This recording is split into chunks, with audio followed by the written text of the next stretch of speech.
তো ফাইনালি ১০ বছর পর রিলিজ হতে চলেছে ধূমকেতু। আজ তার টিজার রিলিজ হয়ে গেছে, যেটা দেখার পর আমার মনটা খুব ভালো হয়ে গেছে।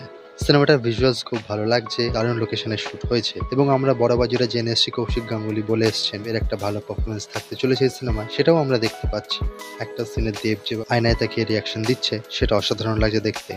রুদ্রনীল ঘোষও দারুণ অ্যাক্টিং করতে চলেছেন এই সিনেমাতে, টিজারেতে তাকেও বেশ ভালো লাগছে এবং দেব শুভশ্রীকে প্রায় ১২ বছর পর একসাথে দেখে সবারই ভালো লাগবে। তাদের কেমিস্ট্রি বরাবরই সুন্দর। সিনেমাতে কিছু ভালো স্টার কাস্ট আছেন, চিরঞ্জিত চক্রবর্তী, পরমব্রত চ্যাটার্জি, অনুপম রয়ের গান রয়েছে, ইন্দ্রনীল দাশগুপ্ত মিউজিক দিয়েছেন। এই সিনেমাটা যে ৯ বছর আগে সেটা দেখে একদমই মনে হচ্ছে না। সিনেমাটার বাজেট ভালোই ছিল সেই সময় দাঁড়িয়ে এবং সে ভিজুয়ালসগুলো সেটাই প্রমাণ করে।